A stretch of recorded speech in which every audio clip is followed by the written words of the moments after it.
Good evening. Welcome back to the channel.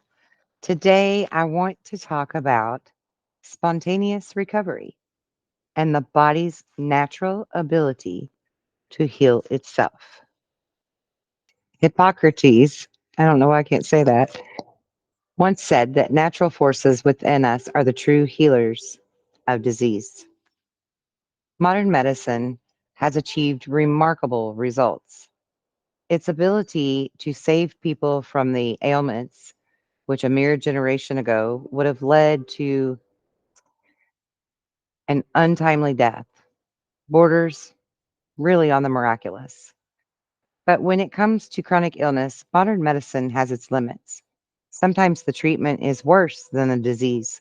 Sometimes the treatment only provides temporary relief from symptoms. Sometimes there is no treatment. Fortunately, modern medicine does not possess a monopoly.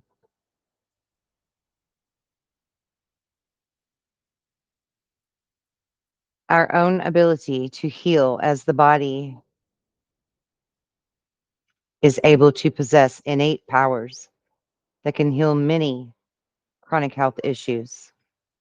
So, in this video podcast, we're going to explore the body's natural capacity to heal and look at the role of self transformation and how it plays out in promoting these healing abilities within us.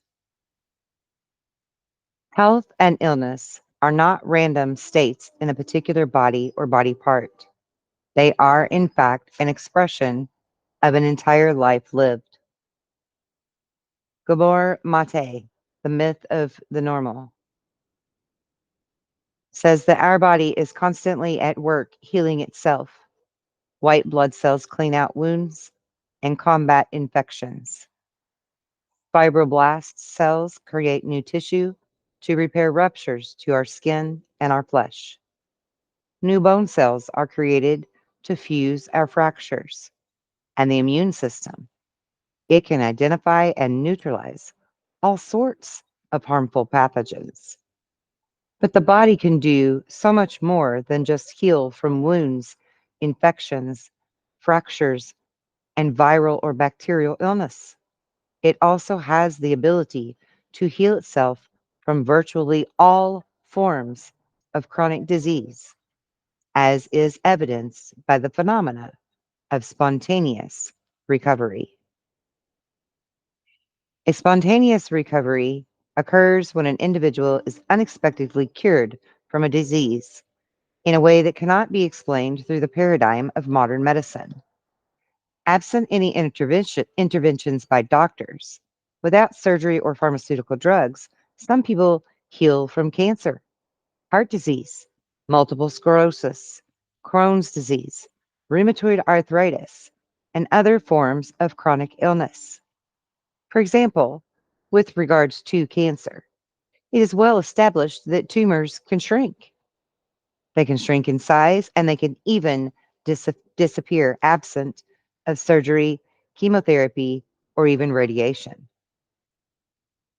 Or as was written in the medical journal of the oncology letters, that says, and I quote, malignant tumors are well as metastasis of almost all histological types can regress spontaneously, although certain histological types regress more frequently than others. Santabasso Ricci and Ugo Curciari say that spontaneous regression of malignant tumors, the importance of the immune system, and other factors are at play. A spontaneous recovery does not necessarily occur suddenly or without cause. Rather, as Kirill Hirschberg, I hope I said that right, Hirschberg, and Mark Barash explain in their book called Remarkable Recovery. The original meaning of the word spontaneous is actually derived from a Latin word meaning of free will. It has little to do with the suddenness or rapidity or immediate change without cause, which contemporary usage would imply. The word, the dictionary reveals, originally had more to do with something occurring due to a native internal process, a tendency to act by its own impulse, energy, or natural law. It implies a natural process that arises from within. Now, while only a small fraction of individuals with a chronic disease will spontaneously recover, and while most spontaneous recoveries do indeed go unreported, there are still many cases of this phenomena that are documented in medical literature. For example, in Mind Over Medicine, the physician Lissa Rankin points to a case of a man suffering from pancreatic cancer, one of the most devastating forms of this disease. This man was scheduled for surgery, but had had a heart attack due to a pre surgical procedure, which forced delay of the surgery itself for the cancer. And as Rankin writes, within 4 weeks of his heart attack, while he was recovering from the cardiac event, the symptoms and laboratory findings of his pancreatic cancer had begun to resolve themselves.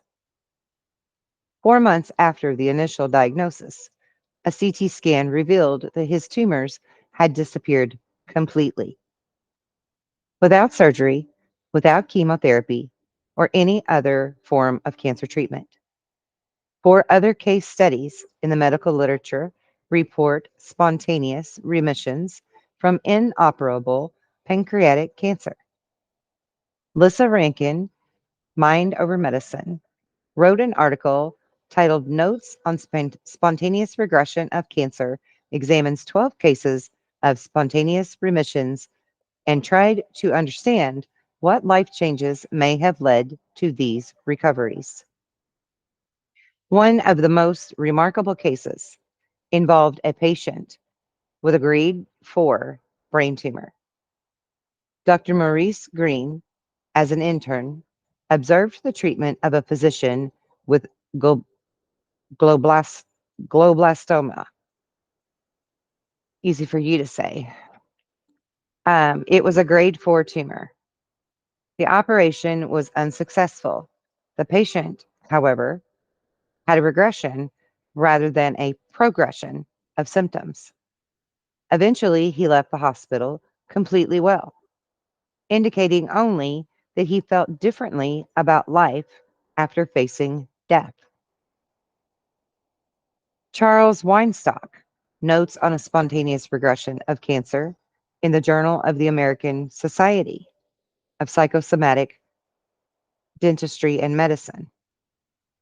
Examples of spontaneous recoveries are not limited to cancer. They span the spectrum of chronic diseases, from cardiovascular and autoimmune disease to neurological disorders, blood disorders, and even skin conditions. There is even the mysterious Lazarus phenomena, which is the unassisted or spontaneous recovery from cardiac arrest after a patient has been declared dead and all attempts of resuscitation have ended.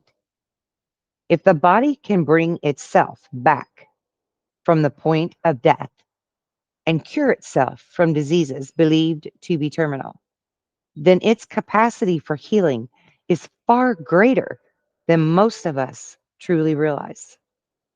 And this is the importance of knowing thyself. This is the beginning steps.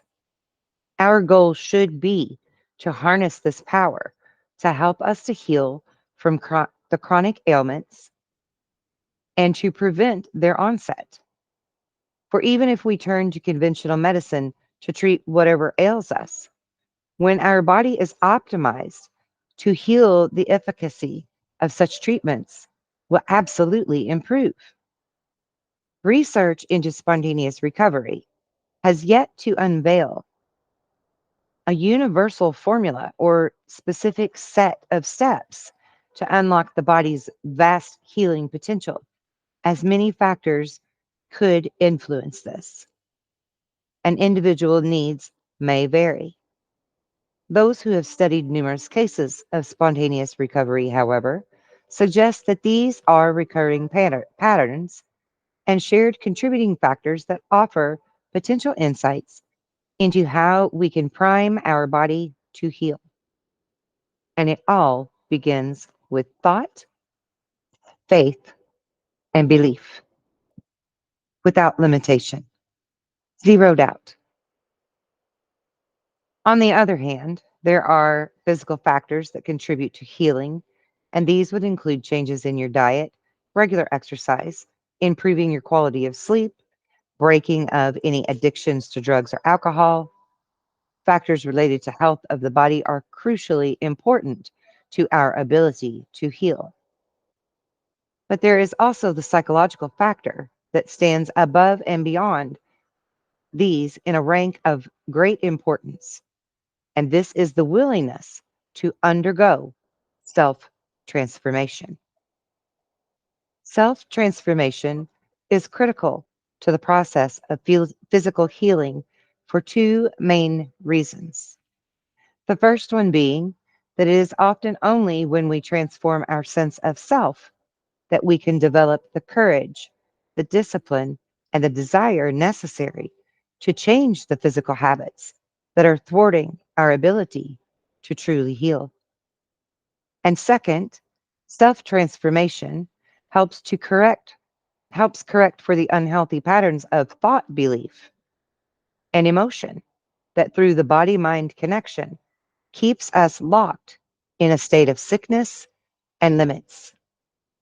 Many of these thought and emotional patterns operate below the threshold of conscious awareness and are the product of our conditioning,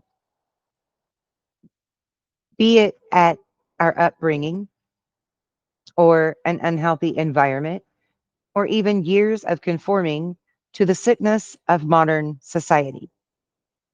If we free ourselves from this condition through self transformation, then we also free ourselves from the damaging psychological responses that are dictated by our maladapted thoughts, behaviors, and emotions. The literature that's on spontaneous recovery supports the assertion that self transformation facilitates healing greatly. For example, in the book Cured by Jeffrey Rediger, who examined hundreds of cases of spontaneous recovery himself, he writes, people who experienced spontaneous healings disrupted the default mode, got out of that rut, and saw and experienced themselves in an entirely new way. Carl Hirschberg and Mark Barash also wrote in Remarkable Recovery. It has been noted by a number of researchers that extraordinary healing is often preceded by profound personal change, sometimes even what seems like a startlingly different personality altogether. Several researchers have noted sudden psychological,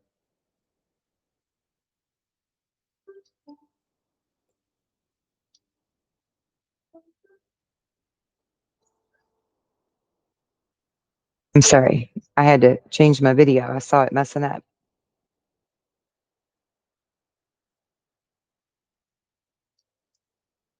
I lost my place here where I was reading. Let me get back to it.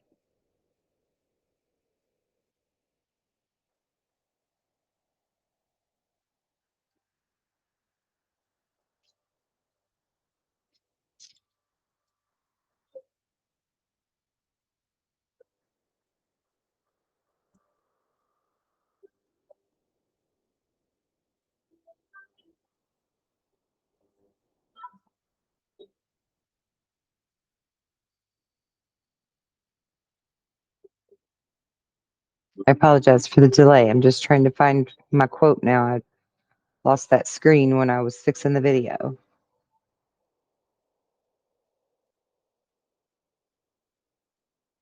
Okay, here we go. I'm finding it. Here it is.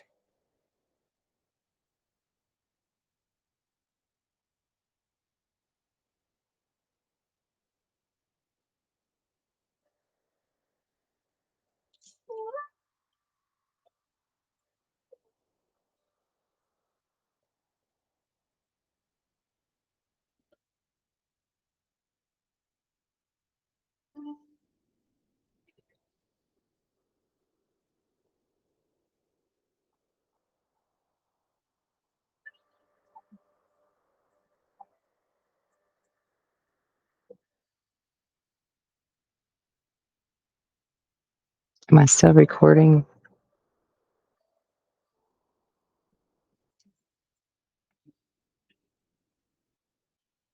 Okay. Make sure I didn't lose anything else.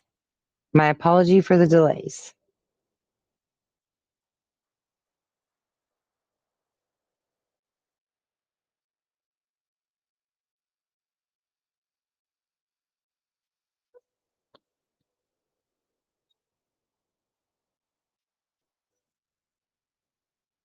Okay, I'll just carry on. I'll get back to that in a minute when I find it. But I've come to believe that virtually all, if not,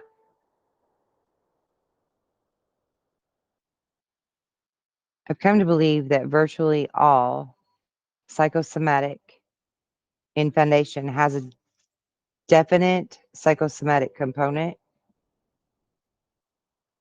says Candace Burt of Molecules of Emotion. Most of us intuitively recognize that there exists a tight coupling between body and mind. So intimate is a relationship that it may be better to view the mind and body as two sides of the same coin or as a unitary phenomena rather than as two separate entities. And as well, Carl Jung wrote, the distinction between mind and body is an artificial dichotomy.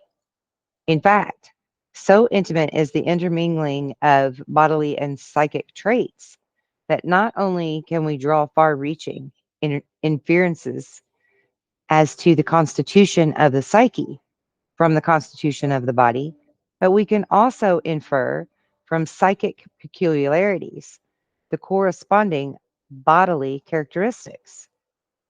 Carl Jung wrote this in Psychological Types that are most of us also recognize is the state of our mind that can influence the health or even the sickness of the body.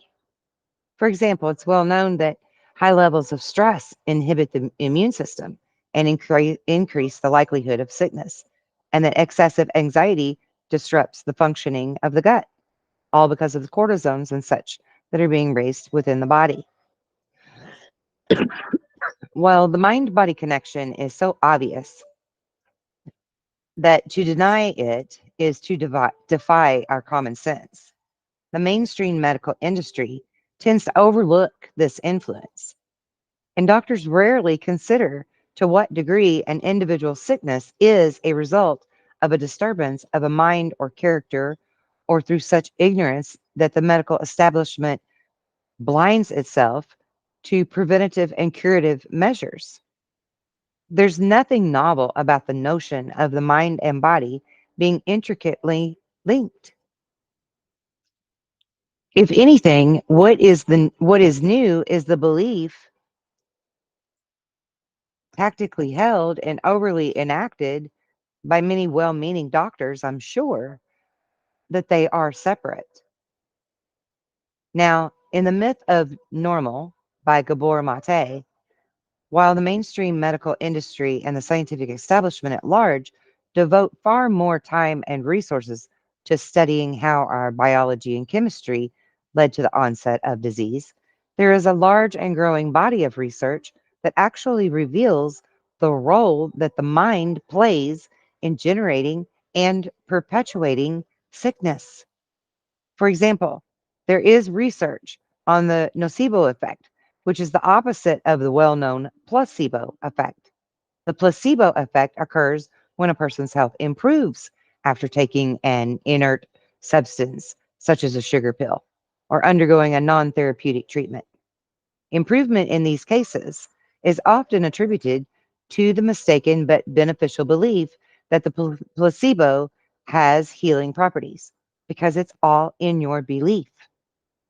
Conversely, the nocebo effect occurs when negative expectations or beliefs are induced in a negative health outcome, or as the medical doctor Lisa Rankin would call it in Mind Over Medicine, the more you focus on the infinite ways in which the body can break down, the more likely you are to experience these physical symptoms, including saying that you're getting old. Words have power because they form our belief in our thoughts. They reinstate it. They back it up. We have to truly mind our thoughts. And the more you focus on those infinite ways of a breakdown, the more you're going to experience those physical symptoms. And the opposite is true as well. The more you focus on healing and optimal outcomes, the more you're going to experience that. Now, also, Lisa Rankin wrote in Mind Over Medicine that voodoo death is an ancient analog of the nocebo effect and occurs in cultures with a strong belief in the power of curses and spells. In such cultures, when a powerful individual, such as a shaman, curses someone, the intense fear and the distress that this evokes within that person that is supposedly cursed can lead to a rapid death. Now, we've had doctors describe in cases of voodoo death among the Aboriginal people of Australia that a man who realizes that he is being pointed out with the magic bone makes a pitiful impression. He is perplexed, his eyes staring at the dreaded bone. He stretches out his hand as if to stave off a deadly force that seeks to penetrate his body. His face will turn white and pale. His eyes will become glassy. The expression on his face is hideously distorted, like a person suddenly paralyzed in fear. After a while, he recovers somewhat and crawls to his cabin. From then on, he will wither away continuously and become increasingly more ill, refusing to eat and taking no part in any of the tribe's daily activities, unless there is another shaman that can come along and claim to undo the curse. Then he will die within a short period of time. The discovery of the unconscious. While voodoo deaths do not occur in the modern West, there is a related phenomenon the medical doctor Andrew Well writes in his book called Spontaneous Healing. He calls it medical hexing. Medical hexing occurs when an individual is diagnosed with a serious illness. It is presented with grim statistics of their survival, suggesting that the only way that they are going to live is by mere weeks, months, or a few years. After being presented with this type of information, many people will go on to actually die on schedule. Medical hexing is not simply a case of a terminal illness running its natural course, but instead, it points to the ability of the mind to influence matter of life or death. For there are cases of individuals who are misdiagnosed with a terminal illness, but who still die in line with the prognostic schedule that was presented to them. As well, there is literature to show that the patients who believed that they would not die from the terminal illness would have miraculous recoveries. Now,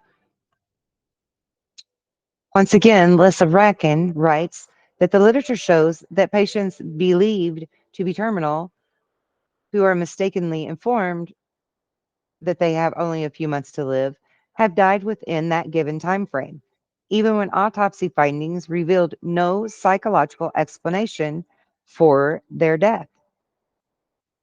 The cardiologist Herbert Benson notes that many surgeons possess as intuitive sense of the power of thoughts and expectation on matters of life and death. Or, as he said in an interview to the Washington Post, surgeons are wary of people who are convinced that they will die. These are examples of studies done on people undergoing surgery who almost seem to want to die to regain contact with a loved one. Close to 100% of those people under those circumstances will indeed die during surgery. So many surgeons are very conscious of this and hesitate to operate on people with that mentality and that mindset.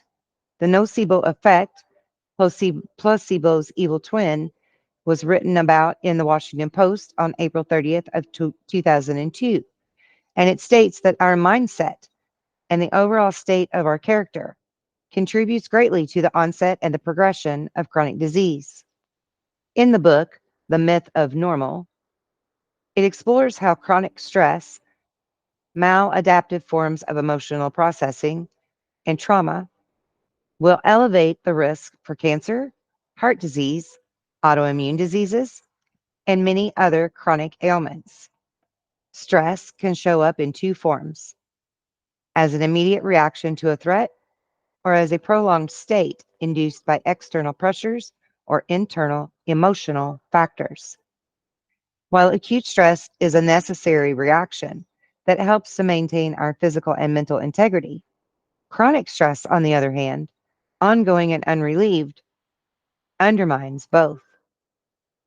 The myth of normal tells us that while we all experience hardships, adversities, and challenges that can trigger acute stress, chronic stress is typically a product for our character and our mindset.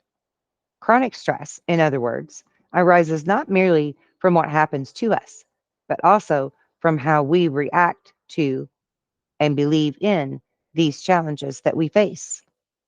Courage, resilience, the seeking of wisdom and self knowledge, and habits which elicit the relaxation response will all decrease the chance of being caught in the web of chronic stress.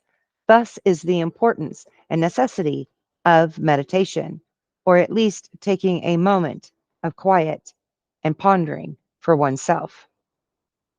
On the other hand, a lack of these character traits and habits will increase our chance of being chronically stressed out, which will prime our body for all sorts of illness. As Mate writes, over the long term, such a hormonal surplus as caused by chronic stress can make us anxious or depressed, have a suppressed immunity, promote inflammation, narrow blood vessels, and promote vascular disease throughout the entire body, encouraging the growth of cancer, thinner bones, brittle bones, making us resistant to our own insulin, including diabetes. All of these contribute to abnormal obesities, elevating the risk of cardiovascular and metabolic problems, impair essential cognitive and emotional circuits in the brain, and elevate blood pressure and increase blood clotting, raising the risk of heart attacks and strokes. How we relate to these so called negative emotions of sadness, depression, anger, guilt, fear, and shame is another key pathway modulating the influence of the mind on chronic disease. The healthy manner of approach to a negative emotion is to permit the expression of the emotion, process it, but then make whatever life changes are necessary to prevent these emotions from becoming chronic. The unhealthy approach is to suppress, repress, or numb ourselves to the existence of the negative emotion and to fail to make the changes required to prevent this emotional state from continually recurring long after the initial triggering event. Those who adapt to unhealthy approach, uh, those who adapt the unhealthy approach greatly increase their risk of developing chronic disease. In the myth of normal, Mate examines a wealth of scientific studies that reveal the danger of adopting a maladaptive relationship to our emotions. For example, a study at King's College Hospital in London has found that women with cancerous breast lumps characteristically exhibited extreme suppression of anger and of other feelings in a significantly higher proportion than the control group, which was made of women admitted for biopsy at the same time but found to have been benign breast tumors. The rheumatoid arthritis prone individuals, an array of self abnegating traits, a compulsive and self sacrificing doing for others, suppression of anger, and excessive concern about social acceptability. Trauma is another factor that includes the influence that develop of chronic disease. This mechanism through which this occurs is the internal change that results from the traumatic event. Trauma is about what happens inside of us and how those um, effects persist. So it leads to the mental agony of fear and guilt, shame, depression, self hate, and these mental states that wreak havoc on the body. For example, Mate points to a study that was performed at the University of Toronto that revealed that men who had examined a serious trauma or experienced a serious trauma as children were 3 times more likely to die from a heart attack. And this was after normalizing for other contributing factors like alcohol or drug addiction. No matter how sophisticated our minds may be, the fact remains that the basic contents, what we think, believe consciously or unconsciously, and feel or are prevented from feeling, powerfully affects our body, for better or for worse. And that's why it's important to heal from childhood traumas. It's vitally important to release all of these traumas within us, PTSDs. Um, the overall state of our character plays a very vital role in the onset of sickness. And it's not to cast blame on those who have chronic disease. Most people do not voluntarily adopt a mindset that predisposes them to illness and often is an event from infancy and childhood that are far beyond one's control, that set the stage for future suffering. What recognition of the influence of mind on body should do is to empower us. For just as the mind can make us sick, it too can heal us. And in part of this series, we will be exploring the body's natural capacity to heal and look at how it influences our mindset and the state of our character. What if the key to health isn't just eating a nutritious diet, exercising daily, and maintaining a healthy weight, or getting 8 hours of sleep, or taking your vitamins, or balancing your hormones, or seeing your doctor for regular checkups? Certainly, these are important, even arguably critical factors to optimizing your health. But what if the true key is something else entirely, something even more important? What if you have the power within you to heal your body just by changing how your mind thinks and your heart feels and your life force flows? What if you could change your mind to change your life? I'm here to tell you that it is 100% accurate. It's not an if, it's not a question, it's a statement, an absolute. And I want to show you how to do that so that you can live a healthy, full, beautiful, long life.